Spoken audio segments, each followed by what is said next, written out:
Michael Boyle's StrengthCoach.com presents the Strength Coach Podcast, brought to you by Perform Better, the experts in functional training and rehabilitation. PerformBetter.com. Hey everybody, welcome to episode 250 of the Strength Coach Podcast, the official podcast of Michael Boyle's StrengthCoach.com, the world's best source for strength and conditioning information, brought to you by Perform Better, the experts in functional training and rehabilitation. PerformBetter.com. All right, I'm your host, Anthony Renna. The show notes are located at ContinueFit.com. It's where I keep all my resources. Go to ContinueFit.com for all my shows. On the StrengthCoach.com Coach's Corner, I spoke to Coach Boyle about clarifying his stance on squats, some of the progressions and regressions, as well as some of the rationale behind his deadlift progression and why it isn't the same.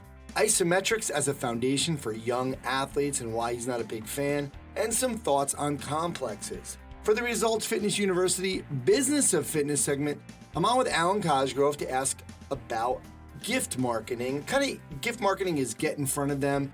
A little easier said than done, so I wanted Alwyn to go a little bit deeper on that. For the Functional Movement System segment, Diane Vives is on. She continues her series on bringing stability to a stability solution to a mobility problem. For the TrainHeroic data-driven coaching segment, Adam Doughty is on with Tim Robinson to talk about data as a superpower. Interesting correlation from the boys. Remember to check out TrainHeroic.com to start your free 14-day trial. Let them know I sent you. You'll save 10% off the first year of the TrainHeroic Pro or Elite Edition. Guys, you got to get with the online training stuff. If you're not, you're behind the curve. All right, for the BodyByBoyleOnline.com, hit the gym with the Strength Coach segment. I have on Jason Spray. He's the sports performance director at Ensworth High School. He's also the former Middle Tennessee strength coach. He played there as well, Middle Tennessee University. I talked to him about how things have changed over the years. So he started at Middle Tennessee as a player in '99. 20 years ago, and he was at Middle Tennessee for 15 years. So how things have changed, are we getting any better, and what's the current state of college strength and conditioning? Got his take on sports specific and what he feels about that. Asked him to defend the bilateral squat, being a Boyle guy and influenced by Coach Boyle, but he still uses it. Want to talk to him about that. Working with high school kids, which is what he's doing now. Using machines and so much more. Great interview with Jason coming up.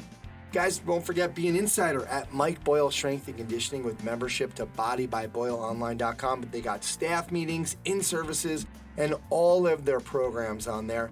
All right, lots of things to get to, so let's get on the phone with Coach Boyle.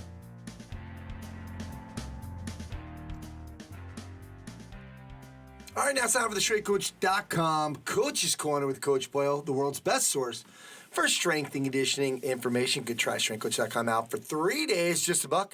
You'll have access to all the articles, videos, and programs, as well as the best forum on the net. It's the only place to have full access to Coach Boyle. He's on every day asking and answering questions. Check it out at StraightCoach.com. All right, Coach, how you doing? I'm doing great, Ian. How are you? All right, we got to do this for Mike Potenza, but what kind of weather you guys got up in Boston right now? We got, it was very cold today. We're at, I want to say 33 today, just barely above freezing, and we started out at about 9, I think, this morning. So you guys as windy as we are right now? Oh, yeah, insane. Absolutely insane. Yeah, it's crazy. All right. Coach, you clarified your stance on squats in the Coach's Minute, and you were kind of talking about, look, we start with a kettlebell deadlift into a trap bar deadlift. We do front squats to help people with, kind of understand that clean. We do goblet squats until they can't hold the goblet, until they can't really hold it in their hand anymore. I want to really quick, just on that front squat, you said you were going up as high at one point as what they would clean. Are you still doing that, or are you just kind of doing arms, shoulder supported front squat? Yeah, no, just hands-free front squat. So yeah, we don't do any real actual front squatting anymore, but we will goblet squat sort of up to, as we said, whatever they really can handle. I think you get to that point, and it's like, okay, how much can this person hold in this position? And that's going to be what we're going to goblet squat. And that'll be the end of it, right? That's the top. That'll be the end of it, exactly. That's the end of it. Will you change it up with like tempo or like the isometric hold at the bottom, and to make it harder, we go up in reps? What do you do? I mean, not really. We just keep going up in reps or keep going up in weight or whatever until they tap it out. Because it's mostly for us, it's the younger kids. It's mostly middle school aged kids in general. I mean, there may be some. You might get a phase or two out of it with an older kid until they get to 120 pound front squat. But it was funny because somebody asked that on the site the other day, asking about like ISO holds and. No, don't answer that yet. Okay. I have that queued up. Yeah. So you're not going to make it harder. Okay, on that. Okay. So no. my second part of this question though is, can you clarify your stance on? Almost like, I guess it was like, it's called a Romanian deadlift. I know you don't love that, or like straight leg deadlift, because that's what you're doing, single leg deadlifts.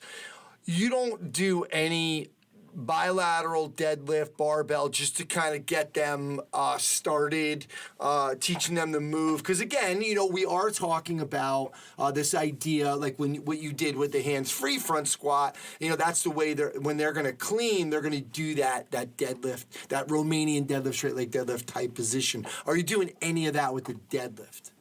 We don't, and it's interesting. And I guess you could make a case for that, but because we have blocks, everything's coming off of the blocks, so they don't really have to do that. They're just we're either in the rack, bringing it up, from just below their knees, or we're taking it off blocks where it's just below their knees. So we really don't need to get into those positions. So we never really, when people talk about hinging, we don't do a lot of hinging type stuff. We do a lot of single leg hinging. We spend a ton of time teaching that single leg, that one leg straight leg deadlift pattern, but we don't spend a ton of time teaching the 2-leg version. Okay, because what I found with, obviously, again, my older guys, is that just teaching them that position, and again, for golfers, it's a different story because they actually are going to be in that kind of almost like the golf address position is like a half a deadlift, I guess. So to really truly understand that position, have a flat back, blah blah blah. But I feel like it's easier to teach than the single leg deadlift. So I always kind of felt like it was kind of, hey, you do the deadlift really well, you do the address position really well.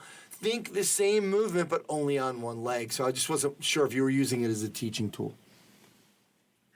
No, and we have not, although it's something I kind of think about it, but then I just feel like we end up, what usually happens is then somebody starts veering down that road and then making it a heavier strength exercise. Yeah. And I'm like, almost like, I don't even want, it's kind of like you could make a case for trying to teach bent over row.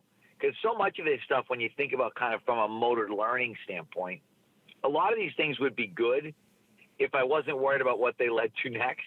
And I guess I always am, we talk a lot about kind of the slippery slope idea, but I think I'm always afraid of the slippery slope. I'm always afraid of, okay, what's going to happen next when we do X?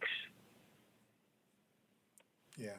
Well, it's funny because somebody had talked about high intensity circuits, and there was they had posted what the original workout was, kind of CrossFit-y type, that's what he had said. And then he had changed it to kind of make it a little bit safer.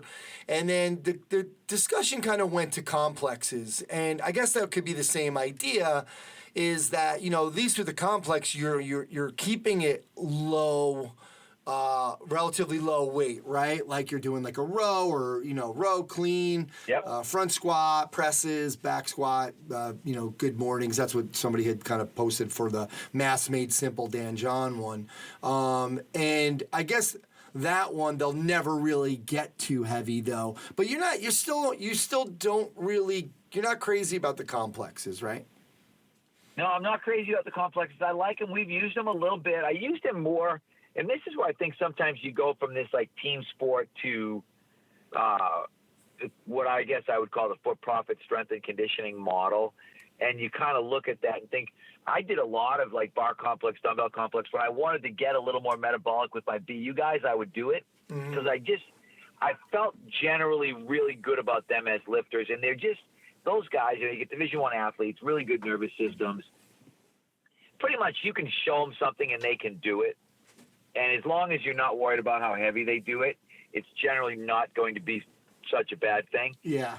I don't think in a larger business scale, when you start thinking about, okay, what are our adults going to do? What's our middle school group going to do? I think that's where you have to be a little more conscious of your choices. And I think that's the part that people fail to understand sometimes, even with the whole squat versus don't squat thing, is that when you've gotten, and this, I said this not on one of those minutes, but in the whole Twitter argument that ensued after that, is that people don't see context.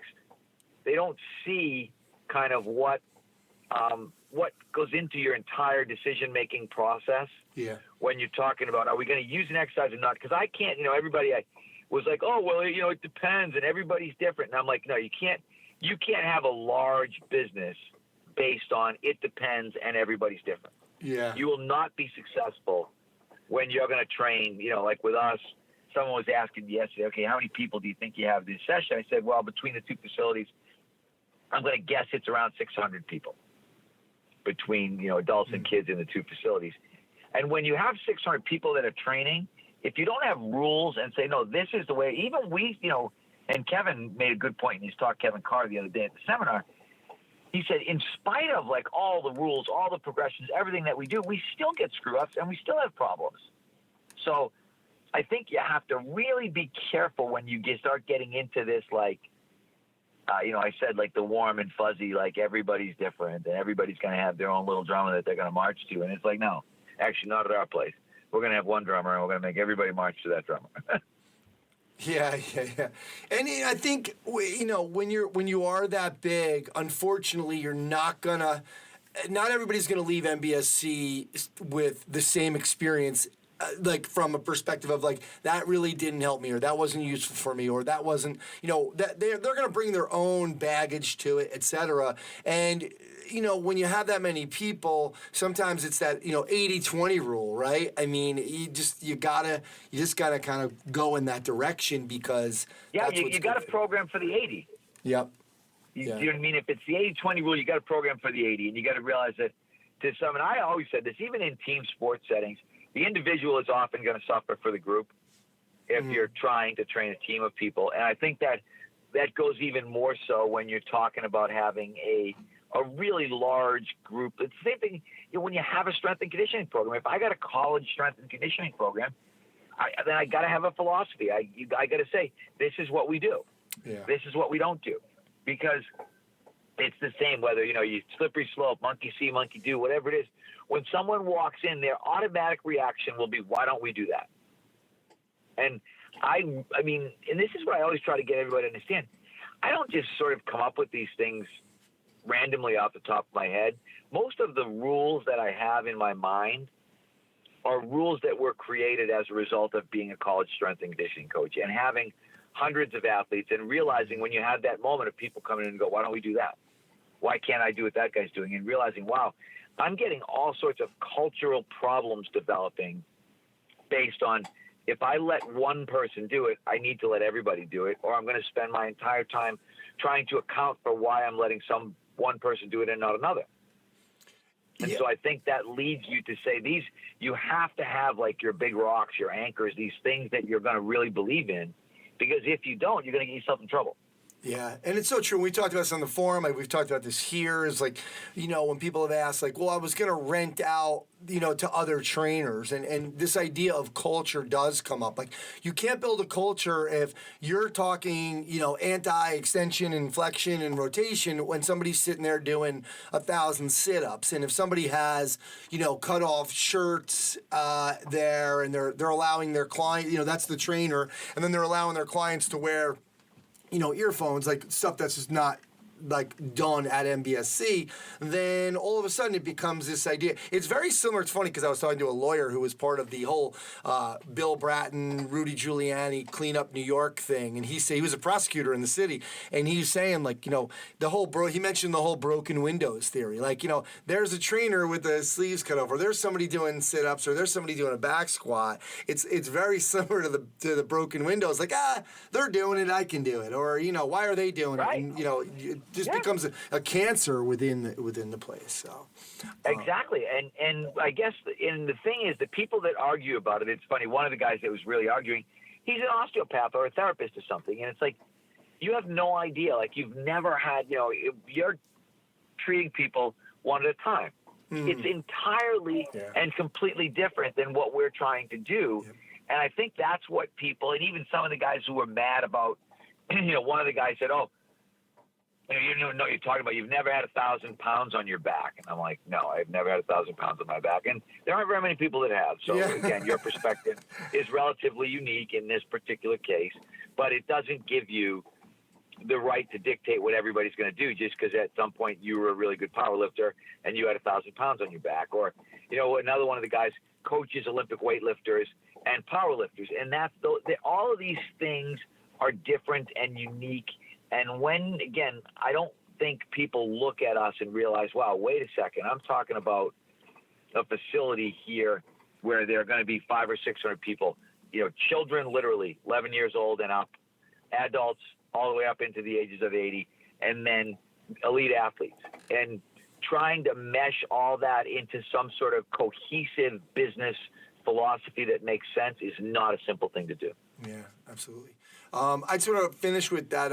We were talking a little bit before. I asked you not to bring it up yet. Nelson Morales had posted about Isometrics utilization for foundation training with athletes, especially middle high school. So I think the idea was great. If we're wanting to better our athletes and overall movement, would it not be wise to start with our fundamental lifts with an isometric fashion with body weight? So once the athlete understands what needs to be activated, the positions they need to be in, then there would be less likelihood of an athlete hurting themselves due to the fact that the brain is making connection with the body of what should truthfully be felt in the proper action. So it sounds good, and I don't have anything against it, but I wanted you said it sounded better than probably it would be probably not that practical or that probably not worth it. Can you expand on that? Well, yeah, because the one thing I said, particularly you're talking about younger kids, and I went back and made sure I said he was talking about kids. The last thing kids want to do are isometrics. Last thing. Mm-hmm. Because nothing is more counterintuitive. These kids came to move, and what are we going to do? We're going to not move. We're going to try to tell them to stand still for, 10, 20, 30 seconds at a time. That doesn't make any sense to me because I know how my kids are. I can't keep my kids sort of out of each other's way, even when we're doing things where they're moving. And I can't imagine how bad it would be if we were now saying, okay, everybody, don't move for 20 seconds. Other leg in front, don't move for 20 seconds. When they come bouncing out of that, what are they going to do? They're going to be bumping into each other, pushing each other, pulling on each other because they're getting itchy. And in the same way with eccentrics, when you've got kids, you're trying to get these kids to move efficiently, and now you're really slow, because again, eccentrics, somebody's going to count. There's got to be that tempo thing. It just adds layers of difficulty and complexity to me that aren't necessary versus just saying, hey, under control, down, up, down slow, up slow, down slow, up slow, control it, don't drop. We'll use all kinds of, I always said, think like an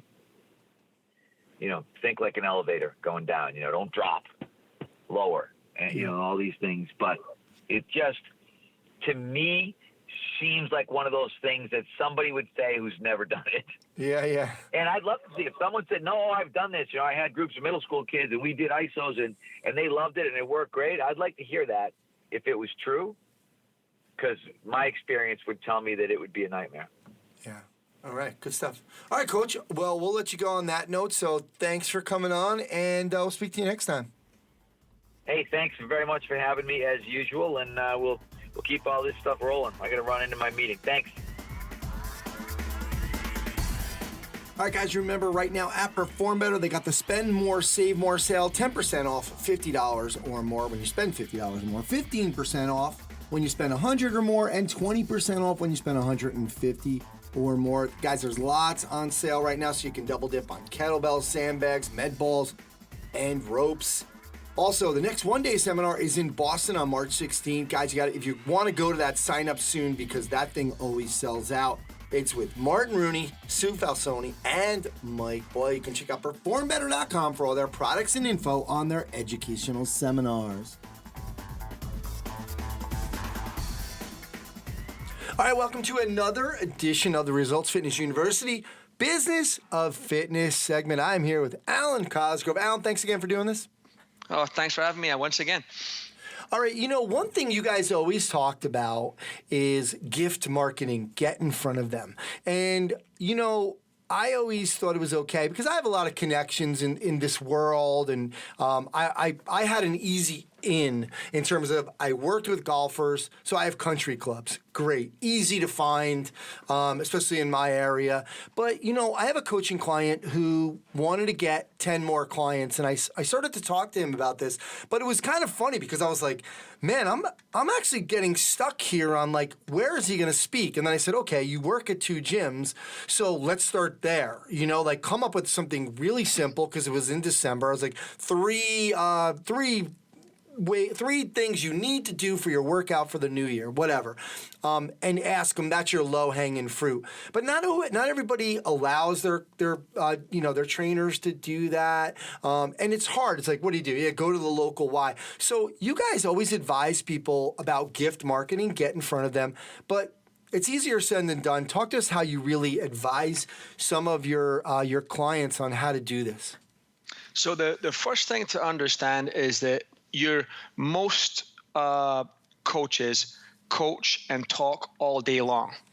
And if you're effective at all, you have a skill set with speaking, right? Now, that doesn't mean you're ready to be a presenter. You may have to work on your speaking skills because presenting is a little different. But understanding that what you do every day is talk to people. That means your strongest marketing tool will you be being in front of people and talking to them.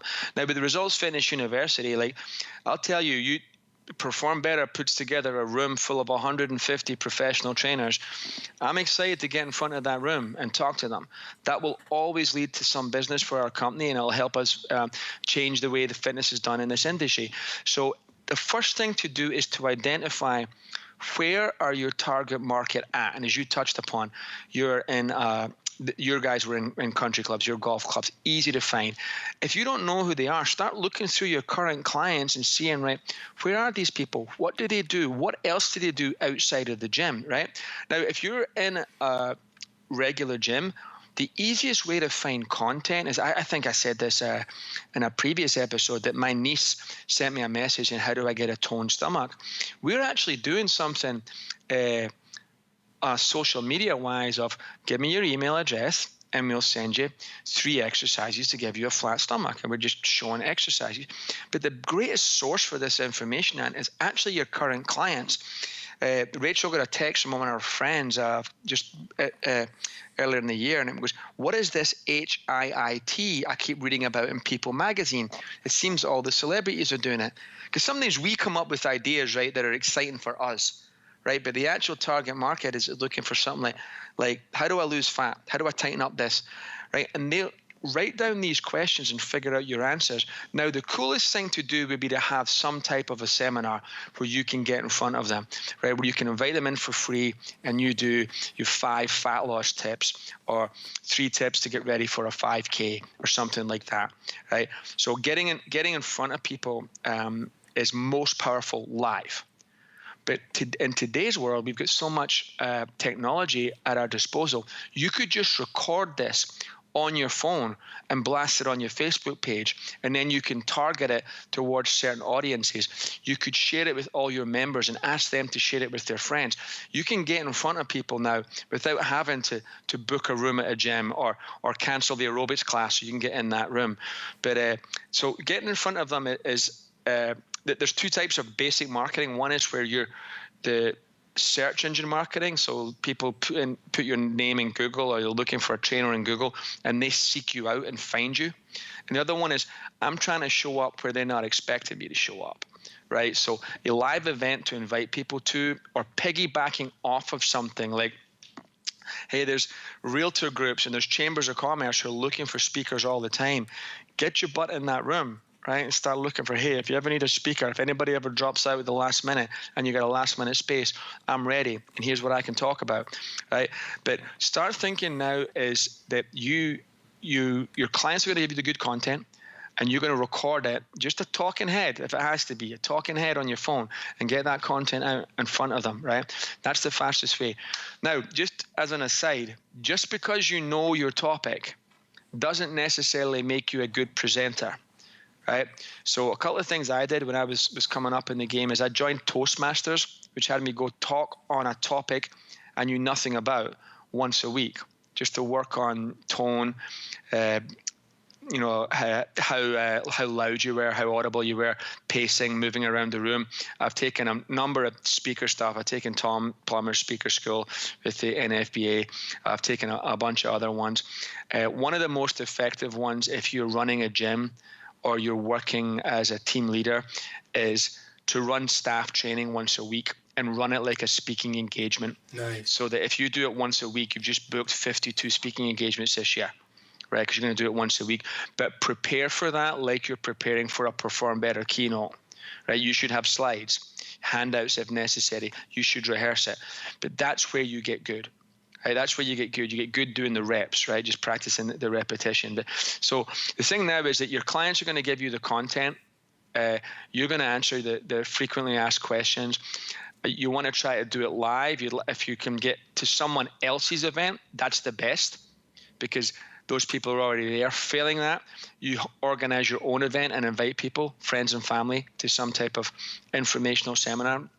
And thirdly, embrace the technology right now. You can be doing stuff on Instagram stories, Instagram Live, Facebook Live, video on Facebook, YouTube. We got a lot of places we can do stuff. So you don't need to wait for the blessing to come and speak at the front of the room anymore.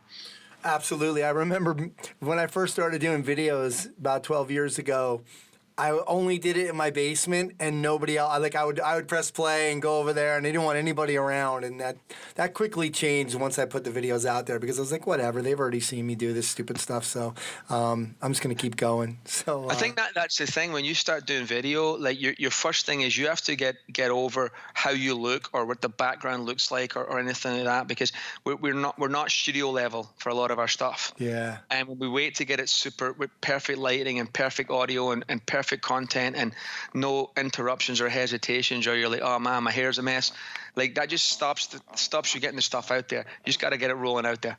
Amen. Good stuff. All right, well, that's going to do it for today's episode of the Results Fitness University Business of Fitness segment. Make sure you check out resultsfitnessuniversity.com.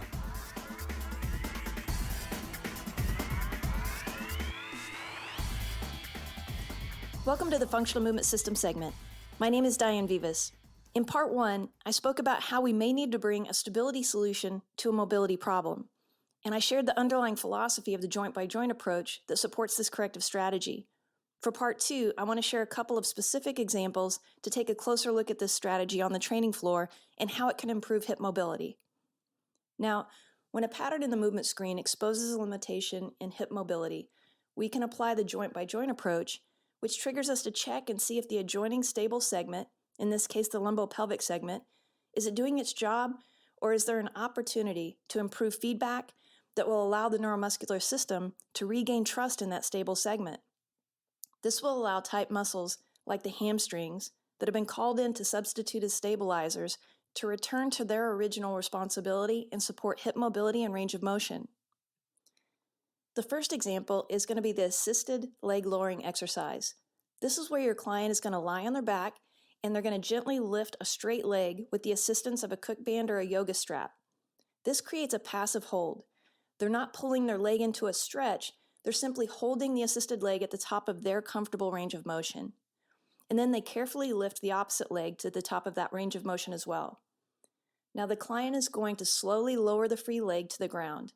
This does two things. Lowering one leg into extension while passively holding the position of the opposite leg in flexion creates the reciprocal pattern in the hips, and it helps to maintain the pelvic position and neutral position of the lumbar spine.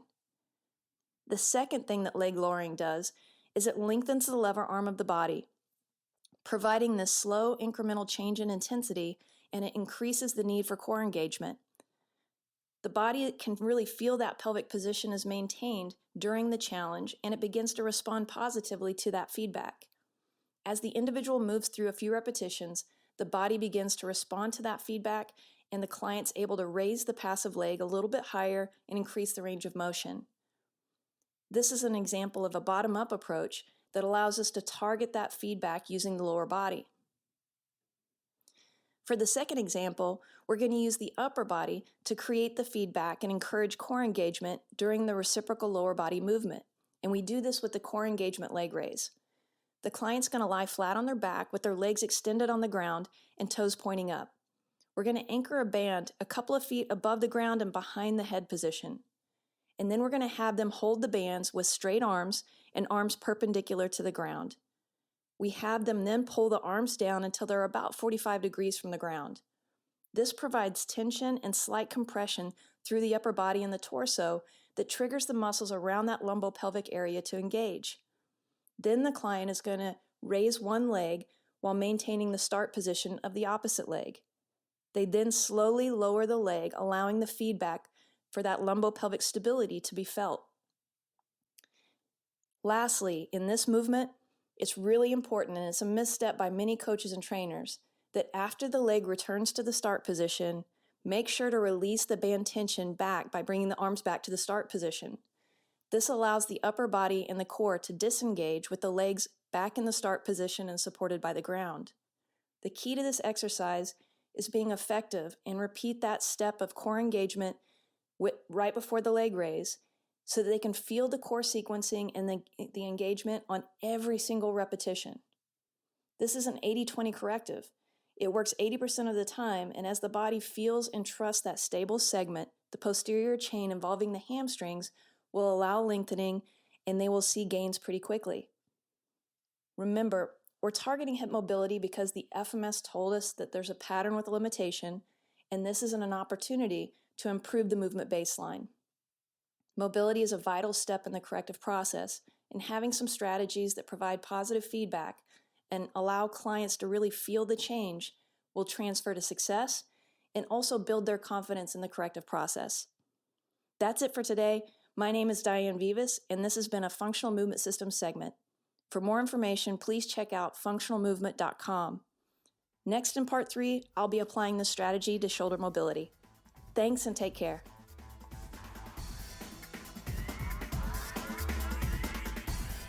Hey, this is Adam. And this is Tim. Welcome to the TrainHeroic Data-Driven Coaching segment. Yeah, baby. So today, Tim, let's talk about bats. Ooh, I like Fact that. 1. Yes. Bats are bugs. That is incorrect. But They're pretty cool, regardless. Okay, so, what's this got to do with anything? Okay, so when we talk about superpowers, right, it's essentially something that you can do that you shouldn't be able to do. Right. And if you look at a bat or a dolphin, there's a few animals that do this. Like they essentially have like an extra sense, an extra way of understanding the world. Totally. Right. So they turn this kind of like general mammalian weakness of seeing in the dark. Yeah. And they turn it into an advantage. Right. Sure. So they use echolocation. They sound out these kind of like really high pitched clicks and squeaks, and they listen to the echoes coming back, and in that way they can understand how their environment's shaped and what's moving and what's changed. Yeah. It's pretty amazing, right? Yeah. I think we're going to draw a correlation here, I think we are, yeah. So I'm going to make a big metaphorical reach here. So, which is that, really, to me, like, actually, data in training is really a lot like that, which is every time I send you training and you do it, that's the same. That's like sending out a ping. It's like sending out a ping and waiting for the echo to come back, right? Right. So there's data encoded, or there's information encoded in that, and I have to just kind of unravel it to some extent. Absolutely. And something that's cool, and what's cool about something like TrainHeroic is that we have these things, these analytics built in, so you can pull this data from pre-session data to post-session data to even data that's going on while these athletes or clients are training. So you get that full, right? You kind of can map out the entire environment from not only where are we going to be in 4 weeks, but how did this session go? How am I going to adjust the training to the next session? How am I going to help these athletes, clients improve over not only the long term but day to day? Yeah, I mean, an example of this, like we're talking, kind of like the idea is that you get this continual update on the status of things. It's not like, if you're a bat and you sent out one squeak and it came back and looked good and you went for it, right? You might run into a wall. Yeah, exactly. They're kind of continually updating their sense of their surroundings. They send these things out, they come back, send out, come back. And in that way, it's like scanning and understanding. So,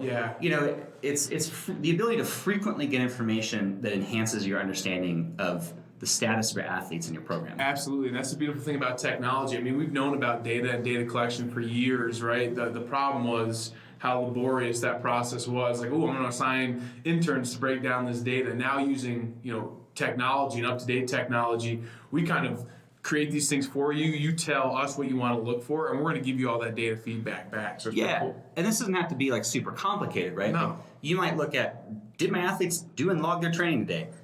Did they perform how I expected today? Yeah. Right? And then you can look a little deeper if you're looking at, one athlete and you say, oh, it's a high RPE and the time was a little shorter than I expected. We're talking about a remote athlete here. Sure. And then the loads lifted were a little less. I'm like, I kind of suspect you didn't really rest like you're supposed to. Right. Exactly. So we're really good. People are good if you give the information at putting it into context and understanding it. Yeah. We just want to make it available for you. Yeah, make it simple, make it easy, and make it there for you to process and analyze. Yep. That's going to do it for us today. Be sure to go to TrainHeroic.com to start your 14-day free trial. When you're talking to one of our representatives, tell them the Strength Coach Podcast sent you for 10% off a year of the Pro or Elite Edition.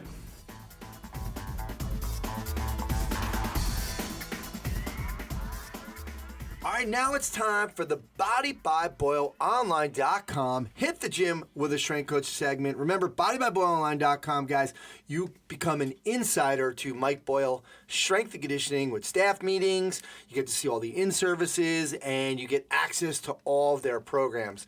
All right, so today I have... for my strength coach, I have on Jason Spray. And Jason is the sports performance director at Ensworth High School. He's a former Middle Tennessee strength and conditioning coach. He was there for 15 years. Actually was a player there as well. And he was during that time, he was the NSCA National Strength and Conditioning Coach of the Year. So, Jason, thanks so much for coming on.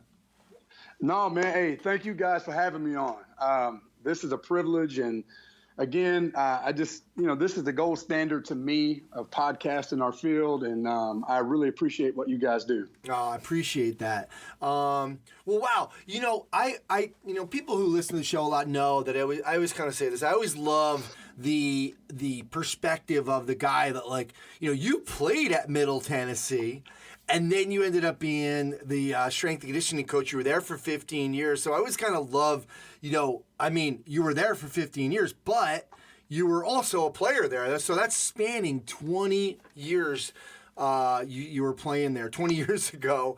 So I just want to start out with kind of your take on, how things have changed, how you were trained as a player, and then kind of, your experience as a coach, and again, because you went up the ranks, in there you were kind of a graduate assistant, then you became assistant strength coach, and then you were in charge of the whole program. And Coach Boyle has kind of criticized a little bit the college, probably just mostly football. I think he felt like it hasn't gotten better. He felt like it got worse. In past episodes, we've talked about that. I want to get your take on how things have changed. Are we getting better? And not just football, just in general. And just talk about the current state of college strength and conditioning as you see it. Well, to the point, man, I really was blessed to be able to have the time that I had at Middle Tennessee, like you said, as a player. And, I started there as a player. I was actually a Prop 48. I really started. What does that mean? Can you tell us what that means? Yeah, so the Prop 48 is kind of a dying breed. And I think really just because of junior colleges now, just because those are hotbeds of recruiting, and that's where a lot of times guys are sent. But when you're a Prop 48, that means you come out of high school as a non-qualifier. So that means you didn't qualify whether it was GPA and ACT, SAT score. So for one calendar year, you cannot participate in practice or play. The only thing you can do is work out. That is it. They can't issue you gear. And again, you can't really be around the team. So I will say that year that I spent really helped develop me and mold me into the player and into the person that I needed to be. It was time to grow up. And it was some tough, some hard-nosed love during that time. And so for that one calendar year, you work out, they just train you and you run. And when the year is over, then your scholarship will kick in. So again, that first year, they can't even give you aid. So, it's coming out of your pocket. Wow. Yeah, man. So, I mean, you have to prove that you want to be there. And at the end of that calendar year, you lose a year of eligibility as well. Oh, wow. But they give you the opportunity if you graduate on time. So if you graduate with your incoming class, they will reward you with that year back. So it almost comes out to be like a red shirt. So, I mean, that first year I was taking 18 hours a semester just to get my academics up to par. Also, coming out of high school, I was 300 pounds. So I was overweight. I worked, but not really just devoted myself to anything. And I'll say, I had really good strength coaches at my time at Middle Tennessee. The first year I had Matt Riley, and I mean, he really put it to us every day. And then Rob Rogers came in the summer going into my sophomore year. Wow. And that's when I really fell in love with the weight room. I tell people all the time, Rob, man, he is one of the best. I mean, him and Mike are very similar in their beliefs. Now, Rob does believe in bilateral squats if the athlete is able to do a bilateral squat. He doesn't try to push, the round peg into a square hole or, however that saying goes. But, I mean, I'm telling you, that, I guess that would have been 1999 was my first year of eligibility. And we were doing things back then that, I mean, a lot of guys weren't doing. I mean, we were doing unilateral work. We were doing rear foot elevated squats. We were doing pistols. We were doing lunge matrices, and we were doing a lot of dumbbell work. We weren't just a barbell oriented team, and I learned so much from him over the course of my career. And when he was there, randomly we would have guys, like Mike come in, he would meet with Rob, or, Vern Gambetta would roll in, or, Coach Vermeer would roll in. And, unfortunately for me, which opened a door for me, but I was injured my senior year, had a total reconstruction of my knee. I could not get my year of eligibility back because I couldn't pass a physical. And I had put all that work into it. But me and Rob had really taken up with each other. And, I used to stay around after workouts and ask him, Coach, why did we do that? And I wasn't questioning him from a bad place. I was just wanting to learn, because I know a lot of places were doing, it was, if you really go back and look, early or late 90s, early 2000s, Westside Barbell was really heavily into college football. And, we would use and implement chains and bands, but it wasn't necessarily in the same ways. And, so I was curious of why we would do things that we did. And, I mean, him being a teacher and an educator, I mean, we would sit in his office and just talk. And, I mean, I'm just soaking that stuff in. And, again, like when Vern Gambetta came in one day and, Rob was like, hey, you want to sit in here and listen to us talk? And I was like, absolutely. And so, when my career was done, I remember senior day, I'm on crutches on a golf cart, and he comes up to me and just whispers in my ear, I'd love for us to be able to work together one day. And I was just like, oh, man, that would be amazing. And, just that's kind of how it happened. And, I used to tag along with him and go to the, I remember the Perform Better one-day summits. I'm talking about early 2000s. And, just to see how those things have grown. Yeah. But, just to be able to help with the hands-on, like, when Coach Boyle was there. And, you just learned and picked up so much, man. Yeah, so, man, you're a bad person to ask about how things have changed because you've had it pretty good that whole time. Well, I have. But, the thing is that with social media, I try to post our athletes. One, because I want, to get our program out there. Two, I'm celebrating our kids, and I want people to see how hard they work. They show their parents, their girlfriends, grandmamas, all that kind of stuff. And I've done that for years. But on the flip side of that, there's people that are posting stuff, and that shit just ain't good. And I think it opens your eyes up, and you see if they're posting that and they think that is good, what are they not posting? And that's the unfortunate thing.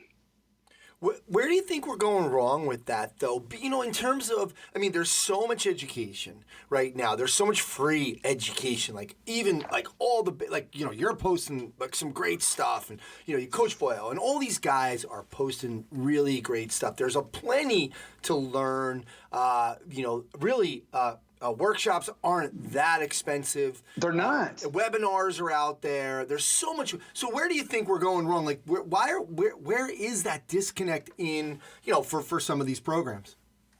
Well, I think some of it's ego. I think that's what it is, you hear Coach Boyle all the time saying that, I think guys try to coach what they like to do.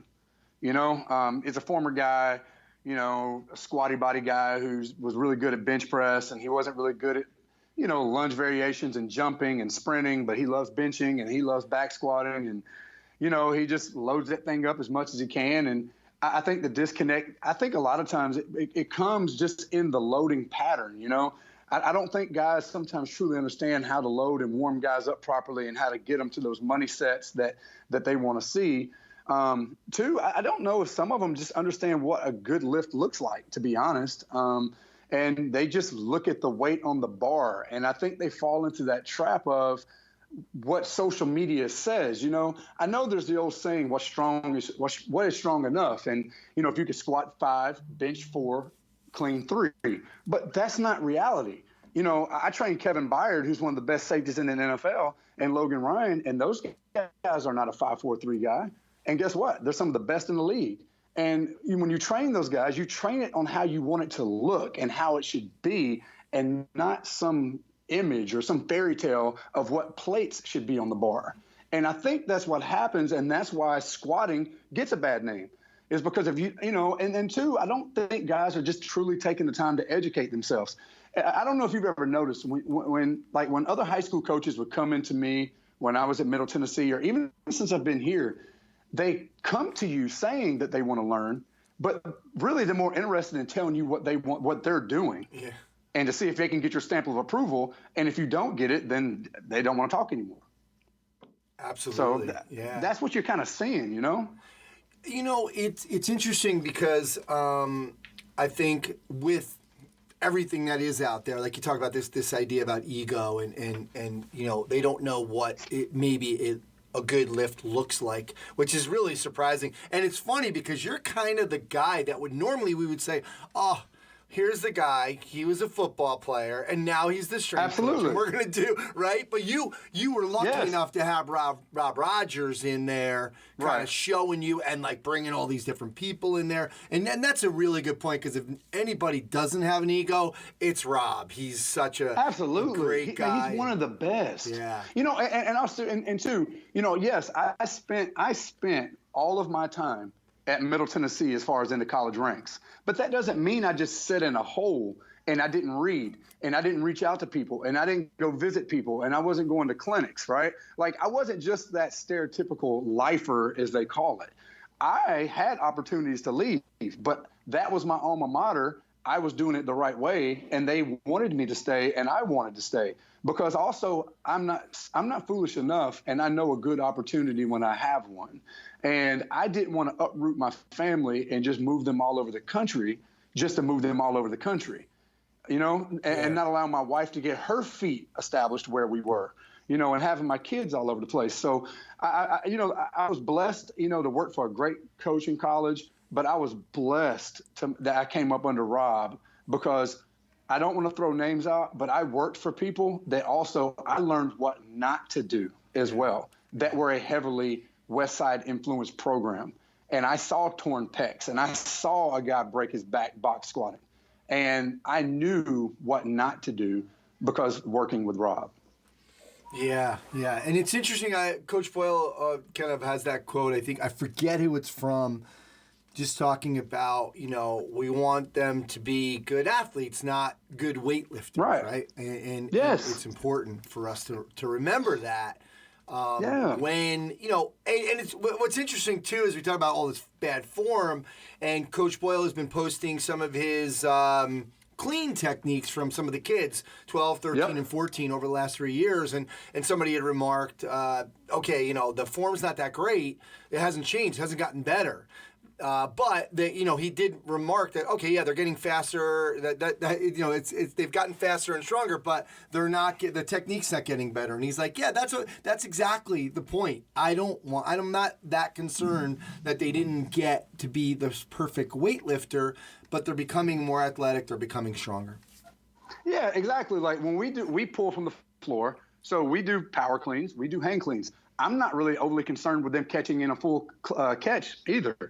I'm worried about hip extension catching at the top more so than at the bottom, just because I'm not worried about, if you see guys crashing down, getting under a bar, well, what happens when your star running back tears his meniscus doing that? Do you think that coach really gives a crap that, oh, well, coach, I mean, he caught a 300-pound clean in the bottom of the hole. Who cares? Yeah. Right? The sport coach is more worried about production on the field, and they are entrusting you to be able to help them to get the field and stay healthy. So I agree with what coach is saying. The kid has gotten better. So let's not pretend that he hasn't. And a lot of times you see these keyboard warriors, they have things to say online, but I don't see any of their guys' videos up online either. So if you're going to debate something, let's see your kids lift as well. Yeah, absolutely. It's interesting. I saw that in one of the articles that you were the 2000, you were the lifter of the year at your program. And I think, we do talk about, okay, a lot of times the best lifters aren't always the best athletes, right? The strongest guys in the weight room aren't always our best players. I wanted you to remark on this kind of this award, Lifter of the Year. And did you continue it? Did you kind of keep that going in the program? Is it something that you felt like was a good thing? Talk to us about this idea, because I've never really heard of Lifter of the Year. Yeah, so what Rob did was, it was an award, and we used to battle for that. I won it 1 year, and then I was, or maybe I won it twice, and then I was beat out a year. And me and another guy used to go at it, man. But no, that award, I mean, the way Rob did it wasn't necessarily a strength number award. It was more of the hardest worker. Like, so your peers and the strength staff voted on it, and they wanted you to weigh in on that. Or your vote was to weigh in from when we reported back in January all the way till we were getting ready to report in camp in August. And then so he would just put a ballot box out, and everybody would vote on it. And so there was pride in that, because my teammates looked at me as, someone that they respected as showing up to work every day and leading by example. So it wasn't necessarily a number award. Now, I did bench press 435, and I did squat in the 600s, and I'm only 5'10", but I was also a starter, and I was also a guy that tried to get out and lead by example in conditioning. And I also had one of the fastest 10s on the team. So, I wasn't the best player, but I was also, I was a starter. I was a 3-year starter, and I wasn't just a weight room warrior. But I understand where coach comes with those things, because a lot of times we both know that, there is genetics do play a lot of part in strength and speed. But, that's why I like awards like the Lifter of the Year, where your teammates vote on it. And just, look, this is not a friend contest. Who do you think is our hardest worker, our captain, our guy that shows up every day, holds people accountable? So, yeah, we tried to keep that going there for a couple of years after once I got the head position in 2012. Cool. Now, let me ask you this. I know, you're a huge Coach Boyle is a huge influence on you, and you've been doing bilateral work and unilateral work since you were playing, since your playing days. You were talking about some of these guys giving squatting a bad name. You just talked about your squat numbers. Just defend the squat right now, because as a Mike Boyle follower and supporter, we all know Coach Boyle's feelings on the heavy bilateral squats. Defend the bilateral squats right now, and talk to us about how you use it. Yeah, so, when I was in college, and here is a little different with the high school just because these guys are young. But in college, I didn't bilateral squat those guys that much. It was, with basketball, was a lot of unilateral work. Now, we would goblet squat. We would bilateral squat a little bit, but it was not a main emphasis for us for a lot of the same reason that Coach Boyle talks about. We had really tall guys there, a lot of 6'8" guys, 6'9" guys, that didn't particularly bend that well. So, again, I'm not just going to load a guy and have him hurt himself, and they lose trust in me in that just because I think we should squat. Now, with football guys, I do bilateral squat. With baseball guys, I will bilateral squat.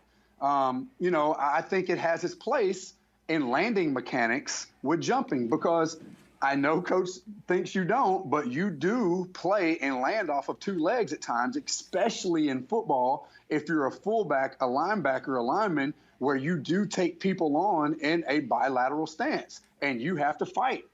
And I will tell you this, a big guy that can squat weight and own the pattern, not sloppily, I'm talking about own it, that's a tough out on Saturdays.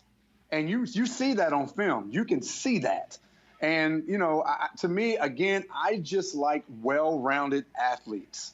And, you know, we can get into more of this later in the podcast. But, I mean, again, professional athlete, high school athlete, if we jerk, I'm going to jerk once with the right, once with the left. If we're going to twist toss with a med ball, we're going to throw to the right and the left. You know, I just like a well-rounded, well-conditioned athlete because those guys are a tough out when it comes to game day. Love it. Good stuff. Now, I want to kind of segue also into this idea about sports specific, because you were just talking about some of your basketball guys. Another thing that Coach Boyle had a lot of discussion upon, like on his Instagram posts, as well as, you know, I've talked to a couple of the guys on here, Joe Banyai, a couple other ones, about this idea about sports specific. And again, you kind of coming from that football background, we're feeling like you're gonna be lifting basketball players like you would the football players. So give us your thoughts on this idea about sports specific. What do you think? So, you know, we've all heard Coach say it. We've all heard, you know, Cook talk about this. You know, my thing is methods and concepts, right? You know, work patterns. And my workouts are very simple. It's just we try to hit patterns every workout. So, again, yes, we would goblet squat. We would lunge. We would do step-ups with basketball guys, that kind of thing. We're hitting patterns. So the patterns are the same. Just, you know, the methods are different. You know, again, I don't like muddying the waters, okay? I try to make sure, whether it's an NFL guy or a high school kid, I don't try to play something I'm not. I'm not a DB coach. You know, last year and this offseason right now, I'm training several of the Titans secondary guys. I'm not going out and running them and trying to tell them how to play cover two and do this and do that. I try to help them be more efficient in the back pedal, flipping hips, lateral steps, whether that's through lunges and different plyos and that kind of thing. And I just think that, you know, you see a lot of this footwork stuff online and, you know, talking with NFL guys I know and college coaches I know, a lot of times a lot of the drills you see are teaching actual bad habits and things that they would not do in a game. And, you know, so that's where I don't like muddying the waters. I just try to keep it simple and try to keep these guys strong throughout patterns and positions. And can they hold those patterns and positions, whether it's through a paused front squat? You know, we'll do isometric holds in different lunge positions. You know, we will jump and stick. Those things to me, along with sprinting and, you know, doing agility work, those things carry over to make the athlete better. And to me, that is sports specific. Can you help them move better? Can they own their positions? You know, are they strong enough to get in and out of breaks? You know, get them and prepare them to where they can get to practice. And when they get to practice, that's where you prepare, and that's where they work on their craft. Absolutely. So your workouts, you know, your sessions aren't going to be that different. They're not at all. Sports. Okay, good stuff. Not at all. Again, we're going to push, we're going to pull, we're doing legs, we'll work the core, and however we have to do to make that happen, whether it's using a machine, whether, I mean, it's a body weight variation, whether we're using a barbell, dumbbell, medicine ball, sandbag, does not matter to me, just as long as I make sure we train those patterns and positions. The difference thing between me and maybe some guys, we will do direct arm work. We'll do bis and tris just because, in my opinion, it makes the guys feel good about themselves. It builds confidence. And if they have confidence, that's kind of a Joe DeFranco kind of thing, which I've always agreed with. A guy, with football, basketball, whatever, when they walk onto a court, when they walk onto a field, you can't tell me they don't look across the field and say, man, that dude is jacked. Yeah. And so, you know, again, if you give them a little bit of what they want, they will always give you what you want because now they totally believe in what you're doing. Yeah, it's so true. I mean, and also I think, you know, it's not the end of the world. Some of those things, if they're not the priority, it's at all. fine. But 10 minutes at the end, what is that going to hurt? a guy looks good. I mean, literally, you will see definitions in the arms change within 2 to 3 weeks, right? Well, some of the other changes that we want may take longer than that, especially like with speed, right? Speed is a month-to-month kind of thing, So what's wrong with getting a quick fix to make them feel good and feel good about what they're doing? Because if they feel good, they're going to come in with energy every day and give you what you want. Absolutely. You mentioned speed. Let's go in that direction because we both know Coach Boyle's, recently over the last year has changed a lot of what he's done in speed. I know you've done some work in velocity-based training with some of your older players, probably the guys that are the pros. Talk to us about your thoughts on speed, anything that's changed over the years for you. A lot with speed, man, obviously you have to look at it, in team settings. It's not just track, right, where you're just sprinting straight ahead and turning left 4 times, right? So it's a little bit different. When you're looking at speed, quickness, it's kind of all the same. You have to be strong because you have to be able to decelerate and accelerate, right? All of that comes into speed as far as coaches and far as those players concerned because they see that. Can a guy stop on a dime, change direction, and then burst? So, we definitely work short sprints. But again, that goes back into a jumping and sticking, hop and stops, that kind of thing. Because if the brakes work, I guarantee you it's easy to get the gas to work, right? But we got to make sure those brakes can work. And the more efficient they are in braking, the better they're going to be in accelerating. And, so sled works, med ball throws, short sprints, we'll use anything. I mean, parachutes, whatever we need to do. But we try to really focus as far as acceleration in that 0 to 20 range. And then as far as, the deceleration work, a lot of 5-yard shuffles and stops and, turning it back on.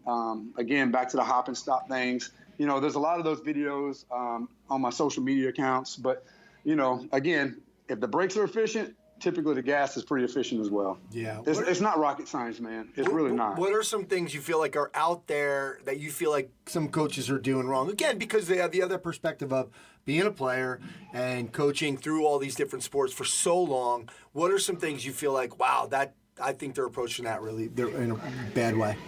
I think some of what you're seeing is, I know coaches talked about this before too, but it's some of the okay, so Footwork King, I don't know if you ever follow him on social media, I think he does a really good job with what he does.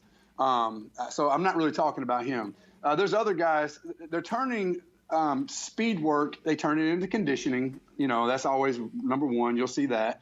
And then number two is they're teaching the guys to tap dance on the ground and not actually putting force into the ground and getting from A to B.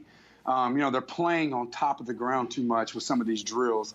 And, I mean, you just watch it and you can just see it. Like, they're just tap dancing through the ladder, then there's some weird little drill on the cone, but they're never stopping, starting, and really applying force into the ground. I mean, that's just one of the things that I see all the time. So it just drives me crazy, man.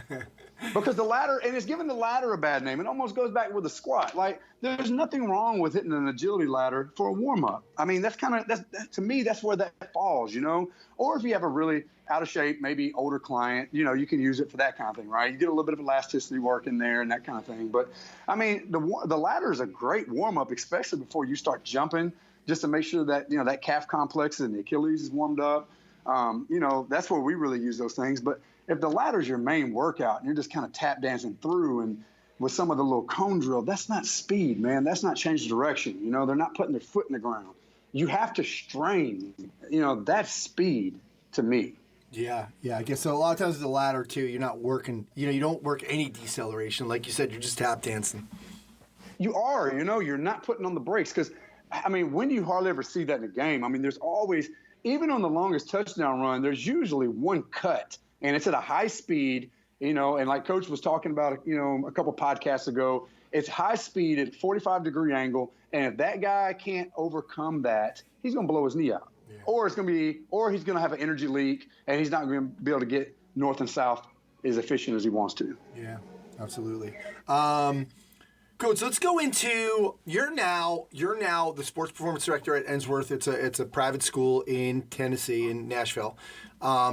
And I want to go a little different direction for a minute here because I have a book coming out in the summer. It's definitely going to be out in the summer. It's called Be Like the Best. And I interviewed 50 strength and conditioning and fitness professionals about, how they became successful. And one of the things is kind of understanding and knowing your mission and like staying with that and knowing what you really want to do, what part of the job is important for you. And I love the way, you have a great job at Middle Tennessee. You've been there for a while. And you went to Ensworth. And one of the reasons is to kind of be with the family a little bit more. I was reading an article on that in one of the newspapers. And, your kids, you want to be there for your kids. You got a better schedule now. It's such a great way. We really have to understand that's the way. You weren't chasing the money. You were chasing your kids. So you can, be there for them. And so your wife can everything doesn't have to fall on her. Talk to us about how that changed, that decision to go from college to high school, and how that's changed your life. So, again, man, I had been there for a long time. Coach Stockstill, the head football coach, is an amazing man. He's a family guy too, and he tries to let the coaches get out and go to his kids' things, athletic events, plays, that kind of thing. But at some point, when is it not okay, right? We both understand, with college athletics, professional athletics, it's a full-time 7-day-a-week job, holidays, everything. And to me, I would feel guilty if I continued to leave while I knew other people were there sacrificing the time away from their family. And I've always been, I'm a team player. I always try to think of everybody that's in the ship, and helping that thing row the boat, right? And to me, it just became, it was a battle. My kids are getting older. One's 7, one's 5. They have practice and events every afternoon, and I wanted to be there for it because that window with your kids is so short. And if you talk to any older coach, man, they always say the same thing. What, man? If I could do it all again, I'd spend more time with my family. I would have spent more time with my family, and that meant something to me. And, when I told Coach that I was stepping to the side, he made the comment like, hell, man, you can go watch them play. But, I had to make sure the strength coach is very important to a college football team. And I just didn't feel like I was all the way in. And it was a tough decision, but it was one that I felt had to be made because even my oldest son was starting to notice that I was never around. And one day, that August, in that football camp, I made the comment like, buddy, I won't be able to make something. And, he replies to me, well, it's okay. You're never there anyway. Oh. And yeah. And he was serious. And I just sat there, kind of looked at him, and I was like, you know what? He's right. And, I'm not making generational changing money. There's other things I could do. I didn't know what, and I just told my wife, I said, I'm going to get through this season, and I'm going to step to the side. And, I stepped to the side, I went and worked into sales for a couple months, just trying to find myself. I didn't really know exactly what I wanted to do. And then, I was blessed to get the opportunity in the high school setting, which has been amazing. The kids are great. I'm the head football coach here, Jeremy Garrett. He's a father. He's a good man. So it's been really a good thing. I'm coaching both of my kids' teams. Oh, wow. I've had opportunities to get back into it. I've almost pulled that trigger, but I just sat back and realized like what I'm doing is where I need to be right now. And, my wife is doing very successful at her job. I'm very proud of her.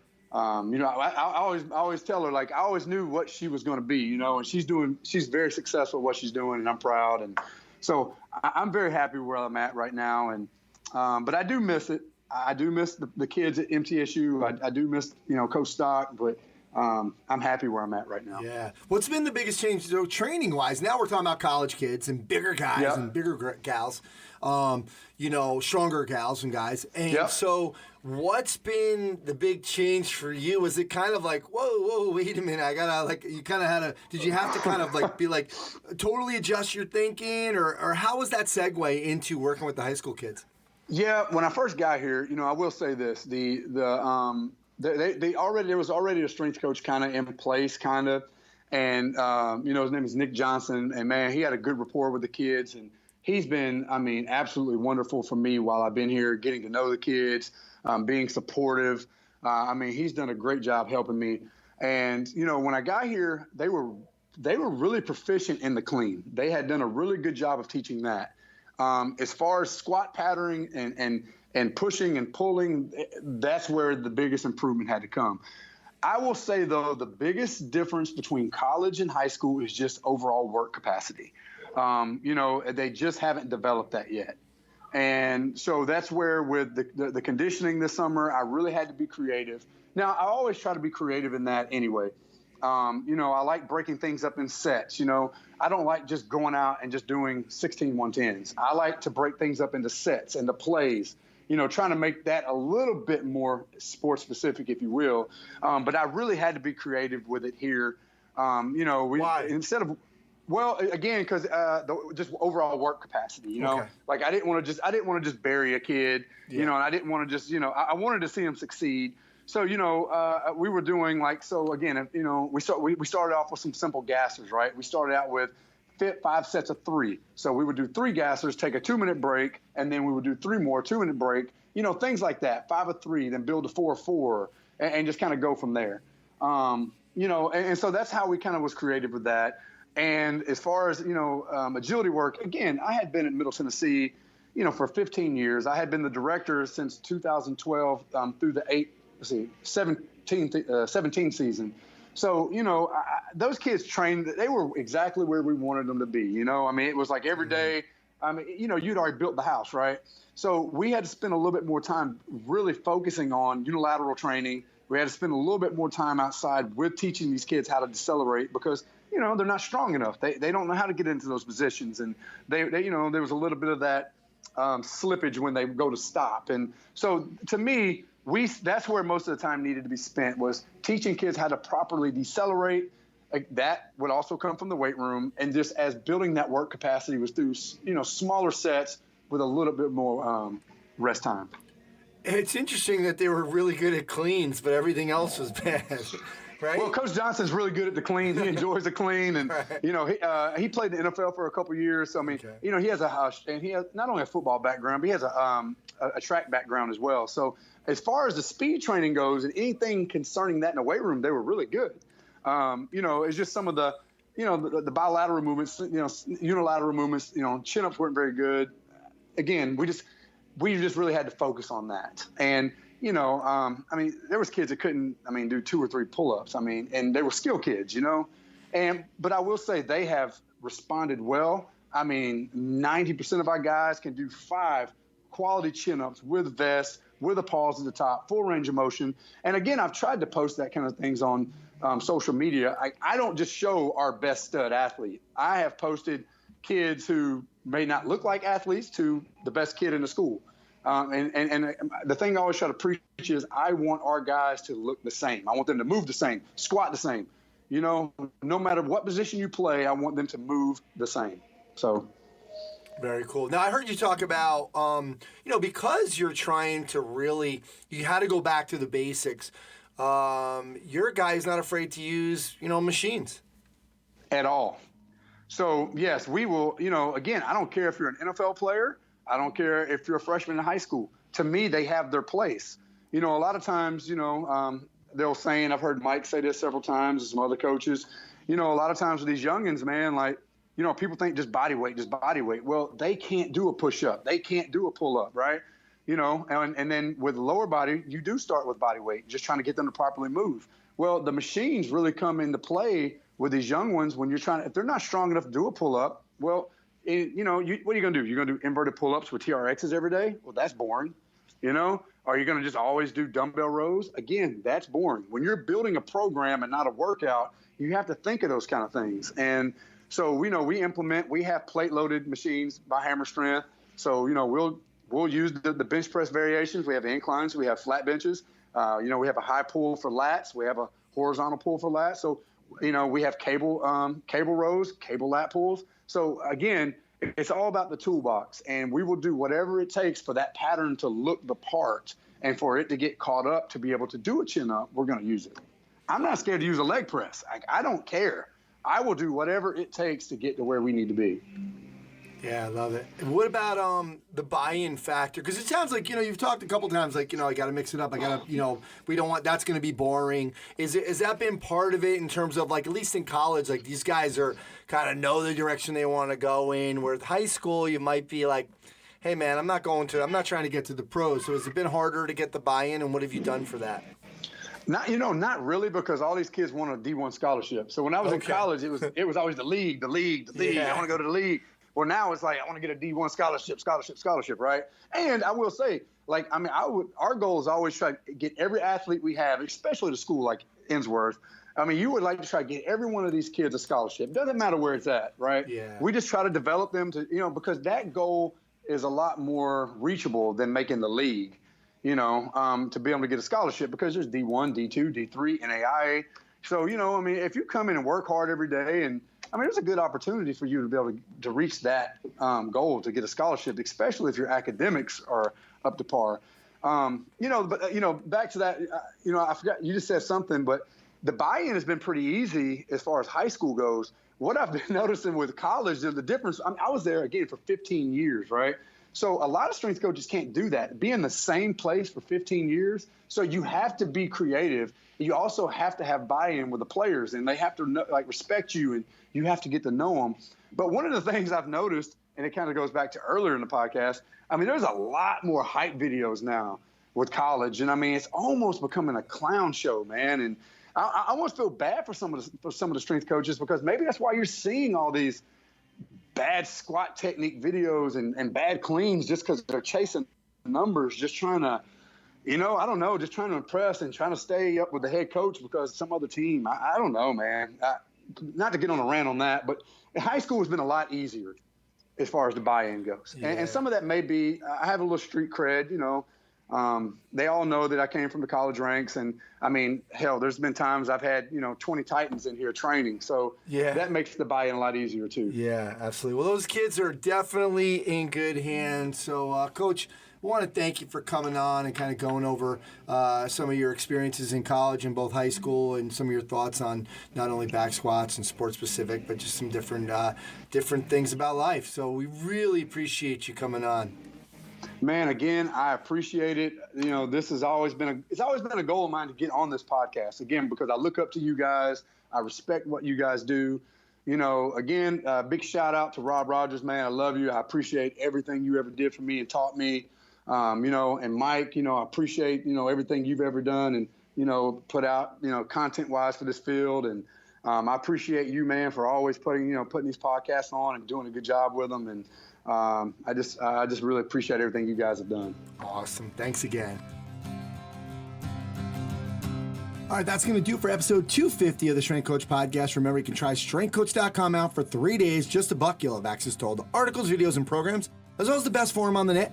It's the only place to have full access to Coach Boyle. He's on every day. To access that offer, go to strengthcoach.com, click the Join Now button to get started on your trial. Special thanks to Chris Porter and the folks over at Perform Better. Right now at Perform Better, the Spend More, Save More sale, and you can double dip on a lot of items that are on sale already: kettlebells, sandbags, med balls, and more. Don't forget, one-day seminar in Boston, March 16th. Martin Rooney, Sue Falsoni, and Mike Boyle. That always sells out. You can check it out at performbetter.com. Thanks to Coach Boyle and Jason Spray for sharing their insights and philosophies into the world of strength and conditioning and performance enhancement. Thanks to Adam Doughty, Tim Robinson, and TrainHeroic. Head over to TrainHeroic.com. Start your free 14-day trial. Let them know I sent you. You can save 10% off your first year of the TrainHeroic Pro and Elite Edition. Thanks to Alwyn Cosgrove for the Results Fitness University Business of Fitness segment. Check them out at resultsfitnessuniversity.com. Diane Vives and Functional Movement Systems. Check them out at functionalmovement.com.